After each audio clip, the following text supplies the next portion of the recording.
Flashback. Mabilis tinanunton ni Glyza ang pasilyo patungo sa silid kung saan sila ikinulong. Bago siya tuluyan makarating, narinig pa niya ang tinig ng kanyang mister. Maghiwalay tayo, Justin. Mas madali nating mahahanap si Glyza kung maghihiwalay tayo. Tinig niyang wika ng kanyang asawa. Agad siyang nagkuble sa malaking banga na palamuti sa malawak na pasilyo. Tila tinambol ang kanyang dibdib na masilip niya si Elias. Mas lalo siyang sumiksik sa gilid. Ngunit sa maliit na siwang nagawa niya makita ang paglinganinga ni Elias sa paligid bago to tuluyan umalis sa lugar. Tila naman nakahinga na maluwag si Glyza. Malay niya nang mahahanap ang kanyang mga anak. Wala nang pipigil pa sa kanya. Marahan siyang tumayo mula sa pinagkukublian. Ngunit tila tumalon ang kanyang puso nang bumungad sa harap niya ang bunganga ng baril. Naparunok siya. Agad ding napunta ang tingin niya sa may hawak ng baril. Bumungad sa kanya isang lalaking malaki ang pangangatawan. Halos puno ng tattoo ang magkabilang braso nito. Moreno ang balat. Bahagyang namumula ang matang hugis, almond at ang labi, nakaguhit na nakakakilabot ng ngisi. At kilala niya ang lalaking yon. Ito'y walang iba kundi ang pinagkakatiwalaang tauhan ni Gian na si Runo. Nahuli rin kita sa wakas. Tiyak matutuwa si boss nito. Muling naparunok si Glyza bago siya lakas loob na magsalita. Name the price in exchange of my freedom. Napahalakak si Runo sa kanyang wika. At tingin mo madaraan mo ako sa pera? Kahit magkano handa akong ibigay. Kitang-kitang desperasyon sa mukha nito. Kahit magkano, name it. Muling natawa ang lalaki. Matapos tumikwas sa makapal na kilay nito bago nagsalitang muli. At ang mangyayari pag tinanggap ko ang pera mo, papatayin ako ni boss sa pagtraidor? Umiling to bago nagpatuloy. Hindi ako nahihibang para gawin yan, Glyza Escobar. Lalong kumabog ang puso ni Glyza. Kitang-kita rin ang pamamawis ng noon nito, ngunit hindi siya po pwedeng matinag. Nandito na ang grupo ng asawa ko. Paano ka nakakasigurong bubuhayin pa nila sa Gian? Muling napahalakak si Runo. At tingin mo hahayaan ng Black Cult yun? Lalaban kami. Hindi kami magpapatalo sa Red Majesty. Bago pa makaimik si Glyza, muli ito nagsalita. Pababagsakin namin sa Villanueva. Ngayong gabi, babagsak ang pinuno ng Red Majesty at sa oras na mawala si Elias, tuloy na ring mabubuwag ang mafia. Di naman naiwasan ni Glyza ang mapakunot noo. Mafia? Anong pinagsasabi mo sa pinuno ni Elias? Pinuno siya ng alin? Ng mafia? Di naman naiwasan ni Luna ang pagsasalubong ng kanyang kinay. Hindi mo alam? Hindi mo na alam ng asawa may isang mafia boss? Mafia boss ang kanyang mister. Tila umugong yon sa isipan ni Glyza. Di naman nakaligtas sa panin ni Runo ang pamumutla ng kanyang kaharap. Masamang tao si Villanueva at lahat ng kayamanang meron siya galing sa masama, galing sa ilegal. Gumuhit ang ngisi sa labi nito. Nakapag-asawa ka na masamang tao. Matapang na sinalubong ni Glyza ang kanyang mga mata. Hindi totoo yan? Pero yun ang totoo. Tingin mo ba si Isabel ang ugat ng gulo? Tingin mo dahil sa pagiging magkaribal nila sa isang babae kaya sila nagpapatayan? Umiling si Runo at saka nagpatuloy. Hindi. Hindi lang si Miss Isabel ang dahilan. Oo, maaaring isa siya sa dahilan pero hindi siyang punot-dulo ng lahat. Walang ibang ugat ang gulong to kundi ang pagiging pinuno nila ng magkaibang mafia. Umiling si Glyza. Pinilit magpakatatag sa revelasyon. Hindi totoong sinasabi mo. Mahinang wika niya. Bahala ka kung ayaw mong maniwala. Wala akong dahilan para gumawa ng kwento at alam kong alam mo. Nagsasabi ako ng totoo. Nasa sa'yo yun kung lolokohin mong sarili mo. Malaking bahagi ng isip ni Glyza ang naniniwala kay Runo. Tumutugma ang minsang narinig niyang usapan ni Elias at Justin at tila nang hina ang sistema ni Glyza. Malinaw na niloko siya ng kanyang asawa. Naglihim to sa kanya. Hindi lang basta lihim kundi isang malaking lihim. Ang pagiging mafia boss ni Elias ang ugat sa lahat ng to. O joke ng traidor niyang isip. Naramdaman ni Glyza ang paninikip ng kanyang dibdib. Tila walang kasing bigat iyon, hanggang ang sakit unti-unting narating ang kanyang puson. Napahawak siya sa bahaging iyon at wag mo kong artehan. Akmang kikilos si Runo para maling itutok ang baril sa harap nang umalingaw ang putok ng baril. Kasunod ang malakas na pagdaing ni Runo. Napunta ang tingin ni Glyza sa lalaki at kitang-kita niya ang dugong umaagos sa tagiliran nito. Ngunit tila mas naagaw ng pansin niya ang pananakit ng kanyang tiyan. Kumilos si Runo para gumanti ng putok sa taang bumaril sa kanya pero bago pa siya magtagumpay, muling umalingaw ang putok ng baril at muling tumama iyon kay Runo. Justin? Muling kumilos ang kamay nito pero bago pa nito makalabit ang gatilyo, tumama na ang bala ng baril dito. Magkikita na kay ni Bruno sa impyerno? Pakihintay na lang doon sa Gian. Walang emosyong tura ni Justin habang pinapanood ang unti-unting pagluhod at pagkatumba ni Bruno sa sahig. Justin! Agad napunta ang tingin ni Justin sa nahihirapang tinig ni Liza. Tila nagkulay suka ang mukha ni Justin nang makita ang pamumutla ng kanyang among babae. Ma'am Liza! Napunta ang tingin niya sa tiyan na sapo-sapo ng babae. Otomatikong bumaba ang tingin niya sa binti ng babae at ganoon na lamang ang panlalaki ng kanyang mga mata na makita ang kulay pulang likidong umaagos sa paa ng kanyang amo. Dugo! Help me! Unti-unting pumikit ang mata ni Liza. Mabilis naman kumilos Justin para sabihan ng kanyang amo. Ma'am Liza! Cholo, kailangan mong ipalamagad to kay boss. Narinig pa ni Liza ang wika ni Justin bago siya tuluyang lamunin ng dilim. Kadiliman na tila kapares ng katahimikan. Wala na ang nakakabinging putok ng baril at tilang paligid ay bumalik sa kapayapaan. Marahang minulat ni Liza ang mata. Bumungad ang liwanag dahilan para mapapikit siyang muli. Liza? Narinig niya ang nag-aalalang tinig ng lalaki. Muli minulat ang mga mata at ang nanlalabong imahe ng isang lalaki ang bumungad sa kanya. Call the doctor! Narinig niyang wika ng pamilyar na tinig. Napakurap siya ng mata, nagbabaka sakaling sa ganong paraan, mawaglit ang panlalabo ng kanyang paningin. Liza, thank God you're awake now. Muli, napakurap si Liza. Ang imaheng malabo unti-unting luminaw. Yon ay walang iba kundi si Elias Villanueva.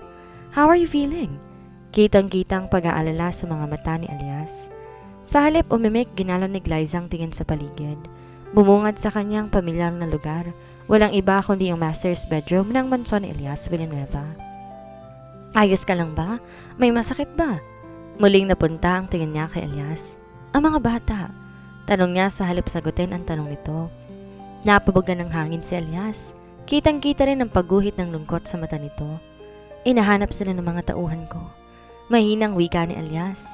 Tila nakairamdam ng panghihina si Liza at halos binuwis nilang buhay para maligtas sa mga bata ngunit di pa rin sila nagtagumpay. Napabuga siya ng hangin. Sinubukan bumangon pero sa pagkilos niya hindi sinasadya makuha ng atensyon niya sa kamay niyang may nakakabit na dextrose. Ano nangyari? Ngunit bago pa mahintay ang sagot ng mister, tila bumalik sa alaala niya ang pagkirot ng tiyan at paglabas ng mainit na likido sa kanyang kasilanan. Muling napunta ang tingin niya kay Elias. Bakit ako dinugo? Anong nangyari? Di naman nakaligtas sa paningin niya ang pag-alon ng lamunan ng mister. Nakunan ka. Tila nag-aalang ang wika ni Elias. Lalo nangunot ang noo ni Liza. Nakunan? You mean I'm pregnant? Napabuga ng hangin si Elias. Bago tumarahang tumango. Tila tinakasan ng kaluluwa si Liza sa narinig. Unti-unti, naramdaman ang paghapdi ng kanyang mga mata. I was pregnant. Tell me, alam mo na bang buntis ako? Kaya mo ba ako pinapauwi? Marahang tumango si Elias. Tila lalong bumigat ang dibdib ni Liza sa narinig. Kailan mo pa nalaman? Di na iwasan ni Liza ang pagpiyok. Napayoko si Elias. Nung araw na nawala ang mga bata, nalaman ko matapos kang himatayin. Di napigal ni Liza ang pangilid ng luha. You knew? At hindi mo sinabi sa akin? Karapatan kong malaman yun, di ba? I'm sorry. Umiling si Liza. Di hiniyaang matapos ni Elias ang sasabihin. Hindi mababalik ng sorry mong nawala, Elias. Kung pinaalam mo sa akin, sana alam ko anong dapat gawin. Katulad lang din sa kung paano mo tinago sa akin ang totoo mong pagkatao. You know that, kasalanan mong nangyari. Kasalanan to ng lecheng mafia na yan. Nagingit-ngit niyang wika. Oo, alam ko na. Puno ng hinanakit na wika ni Liza, sabay ng pagtulo ng duha. You know what? Pwede sana kitang intindihin na tinago mo sa akin ang pagiging mafia boss mo. Sino ba ako para sabihan ng tungkol sa bagay na yan? Pero yung itago mo sa akin buntis ako, sobra na. Sobra ka na. I'm sorry. Sinubukan ni Elias hawakan si Liza, pero mabilis nitong natampal ang kanyang kamay. Stay away, Elias. Napatda ang lalaki, ngunit lalong nahiwa ang kanyang puso. Sa sunod na tinura ng kanyang misis, kasabay na muling paghiga at pagtalikod nito sa kanya. Iwan mo muna ako. Ayoko kitang makita. Di natago ni Elias ang pag-aalangan sa tinig nung tawagin niyang kanyang misis. Liza? Nagdala ko ng pagkain. Alam niyang umiiyak ito dahil sa pagigyog ng balikat nito. Sunod niyang wika sa mahinang tinig at tama siya ng hinala ang umiiyak ang babae. Kitang-kitang pagpupunas ni Liza sa pisngi nito. Di ako nagugutom. Ni hindi ito nag-abalang lingunin siya. Naratiling nakatanaw sa balkonahe ng silid. Kahit konti lang. Noon siya nilingon ni Liza at kitang-kitang pamumula ng mga mata nito dahil sa pag-iyak at galit. Hindi ka ba nakakaintindi? Sinabi ko namang hindi ako nagugutom, tsaka pwede ba, Elias? Pwede ba wag ka muna magpakita sa akin? Pakiramdam niya ay nahiwa ang kanyang puso sa narinig at pinakita ng kanyang misis. Ngunit ang pagguhit ng lungkot sa mata niya hindi nakita ni Liza dahil muli na tong tumingin sa labas ng silid. Kasabay ng pagbaling sa labas ay ang pangilid ng luha niya. 2 araw na nakakalipas mula na magising siya pero ang sakit na nadaramay hindi man lang nabawasan. Napabuga na lang ng hangin si Elias sabay ng paglalapag sa pagkain na dala niya sa mesa. Iiwan ko tong pagkain dito. Kain ka na lang kapag nagugutom ka. Naratiling walang imik si Liza, gayunman, nagpatuloy din siya sa pagsalita. If you have any request, just call me or any of my men. Nang di pa rin umimik si Liza, buntong hininga na lang si Elias na humakbang palabas ng silid. Mabigat bawat takbang niyang iniwan si Liza. Nadudurog ang puso niya sa katotohanang 2 araw na silang di maayos. Kakalabas pa lang niya ng silid nang mabungaran niya si Justin. Boss, may bisita po kayo. Sinong dumating? Nagpatuloy siya sa paghakbang. Sumabay naman sa kanya si Justin. Daddy po ni Ma'am Liza, boss. Agad nabaling si Elias sa kanyang tauhan. Bakit daw? Naghibit balikat ito. Di ko alam, boss. Nang tuluyan makarating sa sala, nag-iba rin ng direksyon si Justin para magbigyan sila ng privacy. Dad, iho. Agad tumayo si Mario Escobar sa kanyang kinaupo ang sofa. Kumain na ba kayo, Dad? May gusto po ba kayo? Pwede ko pong ihanda. Mabilis umiling ang Don. Agad ding nagsalita para matigil si Elias sa pagsasalita. Salamat, iho, pero di rin naman ako magtatagal. Nagbugato ng hangin bago nagpatuloy. Actually, iho, nandito ako para sanduin ang anak ko. Tila tinakasan ng dugo si Elias sa narinig. Nangislap ang mata niya, tila anumang oras ay maluluha ito. Tinapek ni Mario ang kanyang balikat. Pasensya ka na, iho. Ayoko sanang makialam sa problema ninyong mag-asawa, pero di ko kayang tanggihan ang pagmamakaawa ng anak ko. Nang di umimik si Elias, muling nagsalita ang matandang Escobar. Pagbigyan mo muna siguro natin siya. We need to understand that she needs to heal. Hindi birong makunan. Idagdag pang hanggang ngayon wala pa ring balita sa kambal. Napakurap-kurap si Elias para mapigilan ang sariling luha. Pwede ko ba siyang kausapin muna, Dad? Katulad ng iniwan niya si Liza ay nasa ganong ayos pa rin ang babae. Nakatanaw pa rin sa balkonahe ng silid, sa madilim na bakuran ng tahanan. Liza, your dad is here. Agad lumingon sa kanyang direksyon ang misis niya. Agad ding humakbang paa nito papalapit sa kanya. Where is he? Agad napunta ang tingin ni Liza sa pintuan ng master's bedroom sabay ng pagkakbang. Nakapokus sa direksyong yon ang kanyang tingin. Di na rin niya namalayan ang paglampas niya sa kinatatayo ng kanyang mister. Liza! Otomatikong napalingon si Liza at agad nagtama ang kanilang mga mata. Huwag mo akong iiwan, please. Kitang-kita ang pagsusumamo sa mga mata ni Elias. Naparanok si Liza. May bahagi sa puso niyang tila na antig at tinanunok ang mata ng kanyang mister. Huwag mo naman akong iwan. Nagbuga siya ng hangin sabay ng pagtanggal niya sa kamay ni Elias. Hayaan mo muna ako. Gusto ko na munang umuwi. You're already home, Liza. Umiling ang babae. Unti-unti ring nangistap ang mata nito. Tila anong oras tutulo ang kanyang luha. This is not home anymore, Elias. Lahat ng bahagi ng mansyon na to pinapaalala sa akin lahat. I'm sorry but I cannot stay here. Sa tuwing igagala ko ang paningin ko dito, naaalala ko mga bata. Kaya't ano pang silbing umuwi ako dito, kumpara naman akong dinudurog dito. Muli, hinawakan ni Elias ang kanyang mga kamay. Hindi ba ako pwedeng maging dahilan? Hindi ba tayo pwedeng magdamayan? Nagluluksa rin ako at nag-aalala para sa kambal. Kung iiwan mo ako, paano na lang ako? Lalong nangilid ang luha ni Liza. Ngunit muling bumitaw sa pagkakahawak ng mister. I believe we both need this. Bigyan natin ng pagkakataon ng sarili nating huminga. Humakbang si Liza kasabay ng pagpunas sa kanyang luha. Nakapagdesisyon na siya. Iiwan niya ang mansyon para huminga sa mabigat na daladala. Please, let's just heal together. Humakbang si Elias para sundan siya. Please don't go. Sandali siyang nilingon ni Liza. I'm sorry. Kitang-kitang sinseridad sa mga mata nito. Di niya rin natago ang maling pangilid ng luha niya bago to maling humakbang at mabilis nagtungo sa main door ng mansyon.